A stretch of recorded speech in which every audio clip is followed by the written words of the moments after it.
Let's talk about TSX. What can I tell you? They made me do it. Anyway, that's this week on Motoring 2003.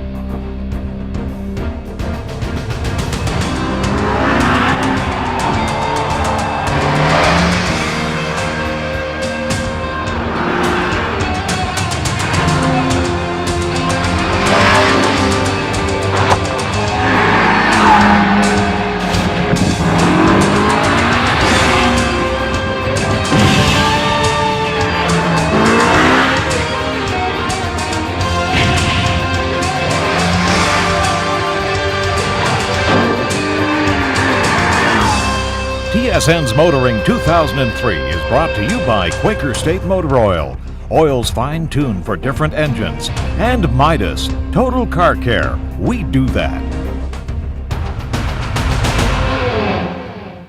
You know, it seems like just yesterday when I was learning how to drive behind the wheel of my dad's Buick back in the 60s. Rear-wheel drive, 3 on the tree. We'd head to the supermarket parking lot on a Sunday afternoon when the lot was empty. Well, today it'd be hard-pressed to find any empty parking lot on any given Sunday. And while I don't think we're going to see a comeback of 3 on the tree, rear-wheel drive is certainly becoming more popular, although young people today are most familiar with front-wheel drive. And you know, Acura probably best described today's young driver as they were introducing the TSX out here in California. They call them young, hip, technically astute, and raised on Japanese cars. And ain't that the truth? And you know, Acura, like other car makers, is trying to keep those young folk in the family. And that's why Acura is now introducing the new sporty TSX. And as we're about to see, this car is going up against some of the toughest competition Acura's ever faced with the BMW 3 Series and the Audi A4.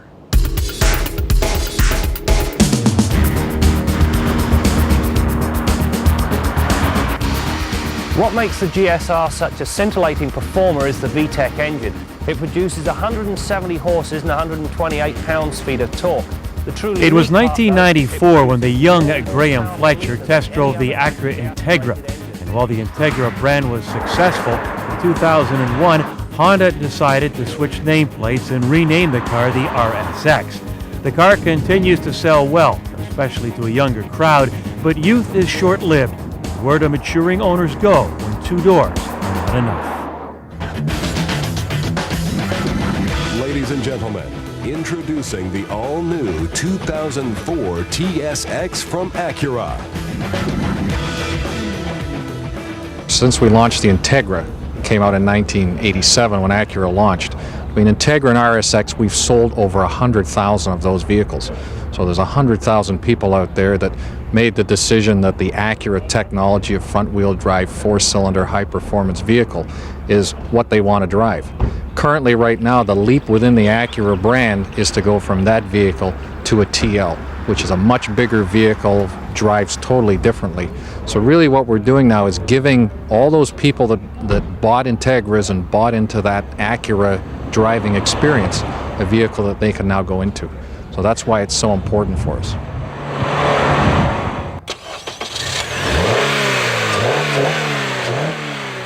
The engine itself, 200 horsepower, typical Acura product, high revving, high performance engine using the VTEC technology that we introduced many, many years ago. And for those that want an automatic transmission, we have the sequential sport shift that we introduced on our TL series a couple of years ago. So the driver, whether he wants the 6-speed, whether he wants the automatic, we can give him the feel he's looking for. Styling? Acura's never been known for going over the edge in styling, but a little bit about this car. Well, we think for us, we're saying it's a bold statement. Others might say it's pretty conservative, but if you look at the car, you'll see some interesting things that we've never incorporated for. You start with the rear end is very cut off, very straight cut off look. We don't have that big bumper lip that you normally see on our products. The rear door, if you look at the cut line, it's not the typical hind leg shape, it's a straight cut line. The front, there's some very distinct styling lines in the hood, and we've got that typical big Acura grille that we've been putting on of late. So we think the car has some styling cues that, as you say, others might view them as a little conservative, but for us, we think it's a bold statement for Acura. I like it. It's, you know, kind of typical understated styling, but it's got nice smooth lines. To me, I like the looks of it. outside and inside. Seats are great. Personally, being an old guy, I kind of like more torque. I'm not used to getting it, shifting down twice to get the revs way up, but the engine works beautifully. My driving partner and I said almost simultaneously when we were following another was, from the back, it looks too much like a big Civic. People love Civics. People love their Hondas.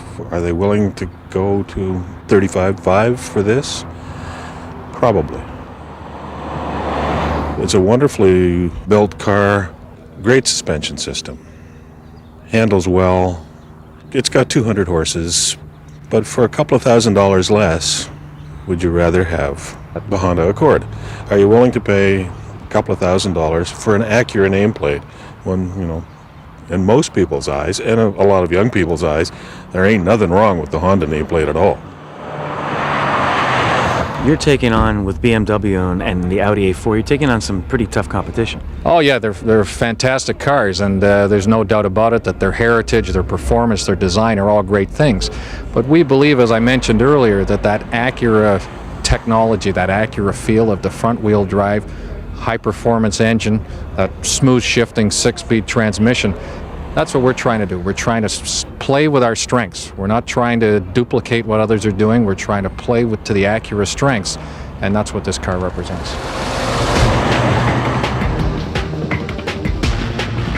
At the risk of sounding like Don Cherry, isn't that a beauty? Well, Canada's two solitudes just got a little less separate and a little more equal.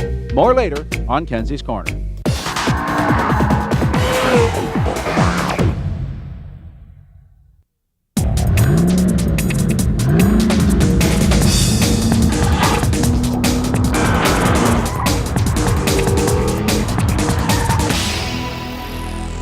If the Bionic Man went out to buy a car, what would he buy? That seems to be a popular question nowadays. My answer would be this all-new Infiniti FX45. Why? Very simply, because the in-house name for this car is the Bionic Cheetah. Of late, Infiniti has been on a tear, introducing new model after new model, the latest being what the company describes as a crossover. The logic employed to reach the crossover designation is, for once, sound. Simply look at the vehicle and the lower half says SUV, while the sleek roofline and greenhouse speak to the sports car side of its makeup. Best of all, it has the dynamic wherewithal to back up its audacious and funky look. Now, in order for a car to handle, it needs three important things to work as a single package. It needs a stiff chassis, a good suspension, but most important of all, a good set of tyres, and that the FX45 certainly has. These things are 265 50 R20, and yes, you heard that right, it comes with 20-inch rims. Now, the combined package allowed this thing to fly through the pylons, but better yet, when you're out on the highway, it can carve a fast off-ramp with the best of them. Indeed, there is a downside though. These things are really out of their depth if you go off-road. The moral of the story, enjoy the on-road athletics and forget about any off-road excursions. You also have to watch your step when Old Man Winter rears his snowy head. While the performance bias evident in the tread design is good in the wet, it does not get along with snow, and so a good set of winter boots is a good idea. That aside, the other two ingredients needed for superior handling are definitely present. The body is stiff, it has a long 112-inch wheelbase and a nice wide track. The platform gives the fully independent suspension a very good place to hang its hat. Consequently, body roll is non-existent, and understeer and oversteer, well, they're conspicuous by their absence. On a dry road, this brings extraordinary handling for such a large and versatile vehicle. The downside is that the whole lot is very stiff, which makes ride comfort a secondary thing. True, you won't need to up your dental coverage, but you can sure tell as and when the road deteriorates. Slip behind the wheel of the FX45 and well, you'll find all the things you expect in an Infiniti. All the comfort and convenience items are in place, and you get a nice sporty steering wheel that is both tilt and telescopic. Now the neat part is that because the gauges move with the steering wheel, they always remain in full view. Now on the subject of view, this navigation system, well, the map and the pictorial of the surrounding territory is the best in the industry, but it has one thing up its sleeve that is really, really neat. Select reverse and it gives you a picture of everything behind the car. Now that's what you call really cool. The backup camera comes as part of the high-tech package. The list of items is extensive and includes things like an in-car DVD player with wireless headphones and an intelligent key. Simply, when you walk up to the car, it recognizes the signal being broadcast from the key fob, which allows you to get in and start the car without ever having to take the key out of your pocket. It really is very convenient. This FX45 has one more really neat piece of technology, and that is a laser-based cruise control system. Now, as well as controlling the speed of the vehicle, it uses this little radar device down here to measure the distance between this vehicle and the car it's following. It then uses the gas and the brakes to maintain that distance. So if the car you're following slows down, so does this one, first by lifting off the gas and then applying some brakes.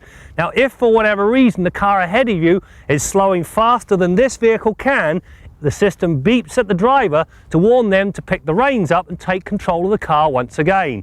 Now, it really is the first step towards an intelligent highway system, where once you get onto the highway, you simply set the cruise control and it monitors your car relative to the car ahead, and a whole train goes into the city without anybody having to hammer on the brakes.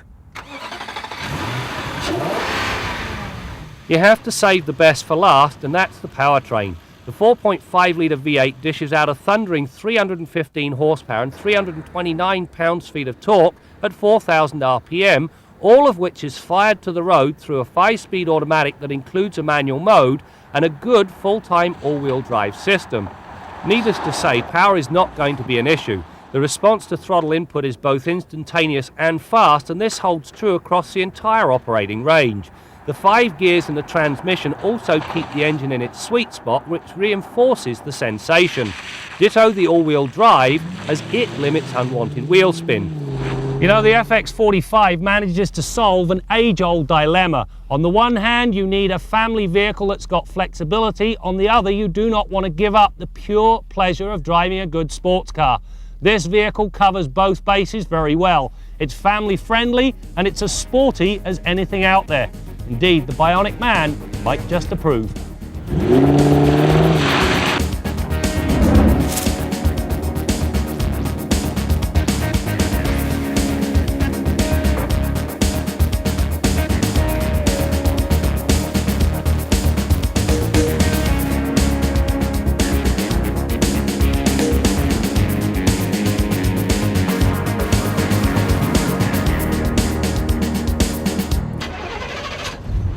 Our Midas tip of the week concerns monitoring your engine coolant temperature. Most vehicles today come equipped with an engine temp gauge, but a lot of drivers aren't aware of what a good and a bad reading is. First of all, what you should be looking for is during the warm-up period, the first 5 to 8 minutes of operation, you want to watch for that coolant temp gauge to come on scale, and it should wind its way slowly up to the proper engine operating temperature. In most cases, that's somewhere around 90 degrees Celsius. So look for that.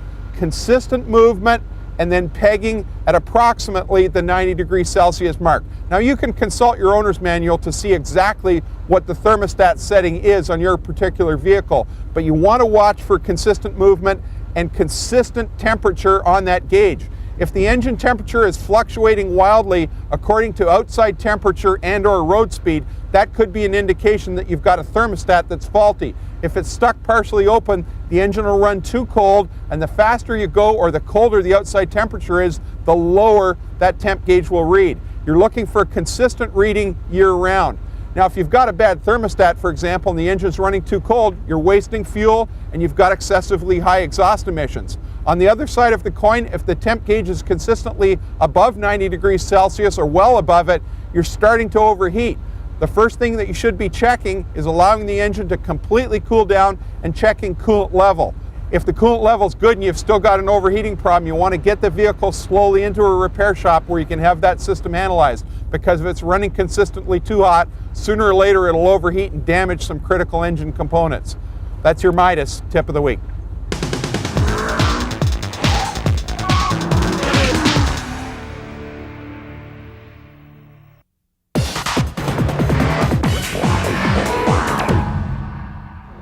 This is a Buick Centieme.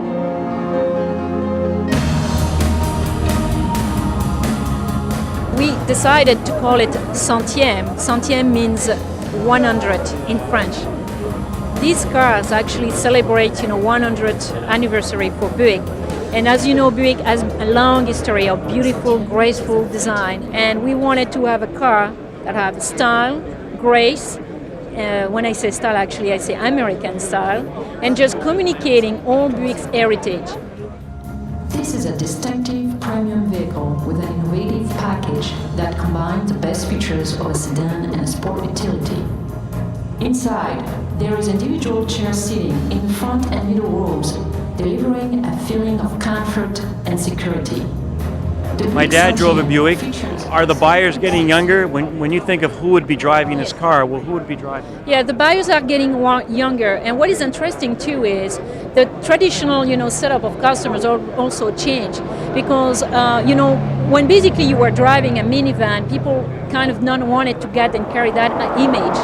The Buick Rendezvous have broken that image. The Buick Rendezvous just give you confidence that you can drive that vehicle and looks cool, and being at the edge and the cutting edge of design, because it's probably one of the most innovative vehicles today.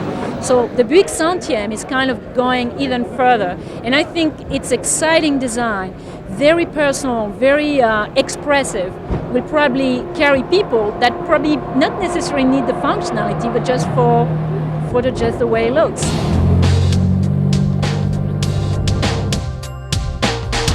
I've been out in California for just over 2 weeks, and I've seen 3 hybrid vehicles, and sorry Honda, they were all Toyota Priuses. In fact, the favorite mode of transportation out here is big, large sport utilities, expensive European sedans, stretch limos, and lots of clunkers. And it makes you wonder, if they're not going to drive hybrids in the state with the toughest emission regulations, where's the incentive for the rest of us? It makes you wonder. All right, let's head to the Quaker State Garage and join Bill Gardner. Brad, I didn't hear you mention pickup trucks on that list, and if they don't have those out there in droves, I don't want to see California, thanks all the same. Anyhow, we've got an email here from one of our viewers out in lovely Calgary, Alberta, Lee, and he's got a 2003 Infiniti G35 sedan. And his question is about lowering. He says, from the side it looks high up, and I was thinking about lowering it about an inch or so. Would I be giving up handling or ride comfort? Would this be beneficial? Well, Lee, on a luxury sedan like this, that is absolutely the last thing I would ever advise somebody to do. First of all, lowering it by an inch isn't a whole lot. It's not going to gain you a whole lot. The idea of lowering the car, of course, is to give a car race car-like handling. And unless you're going to use the car on the racetrack or in events like slalom or solo one events, in other words, competition events, I would not modify the car, particularly this one, or for that matter, any car in that fashion. You're just asking for trouble. Keep it stock. Now, engineers spend millions of dollars going over a car like this to get optimum handling, optimum ride comfort, and you're just going to be throwing that all away by lowering it and modifying that. And in some cases, if the job's not done properly with quality parts by someone who really knows what they're doing, you could be seriously compromising the safety of the car. So in a nutshell, don't do it. Leave it alone. If you want a sports car or a race car, go out and buy a Corvette, a Mustang, a sports car of some kind, if that's the kind of handling and performance you're looking for. But don't take your family sedan and try and modify it and turn it into a race car. There you go, Lee. Till next week, I'm Bill Gardner for Motoring 2003.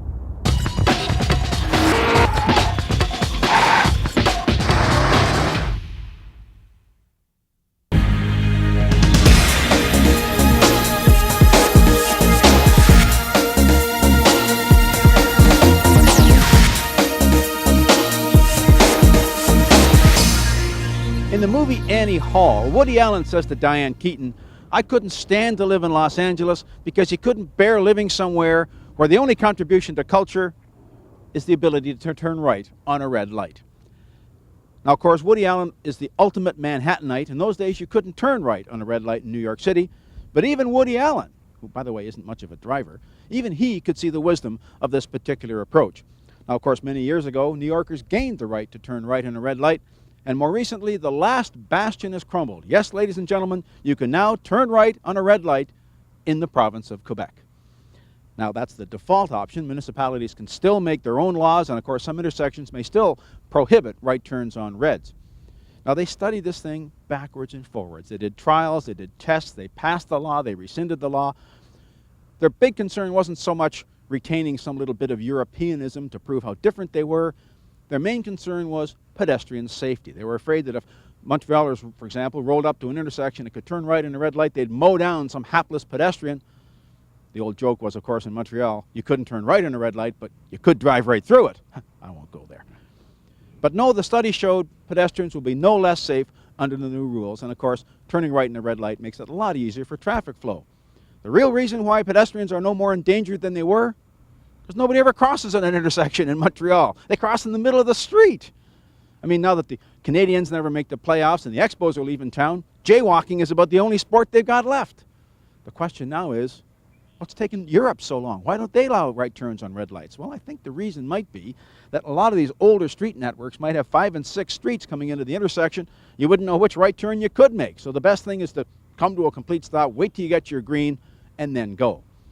But then again, a lot of European cities also have traffic circles. They don't need to turn right on a red light. But that's a Kenzie's Corner for another day. I'm Jim Kenzie.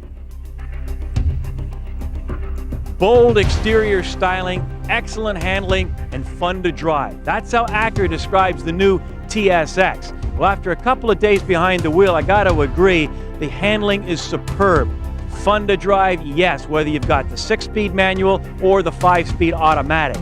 But bold exterior styling, I have a hard time with that one. In fact, I think the interior is even more impressive. But you know, as Meatloaf once said, 2 out of 3 ain't bad. And of course, Graham Fletcher will have a much closer look on a future test drive. So make sure you join us for that as we continue to bring you more stories about cars and the people who drive them. What made it such a legend in the first place? It was just sheer peerless engineering, the best possible engineering. And that's the credo that we put throughout the whole motor car. TSN's Motoring 2003 has been brought to you by Quaker State Motor Oil, oils fine-tuned for different engines, and Midas, Total Car Care. We do that.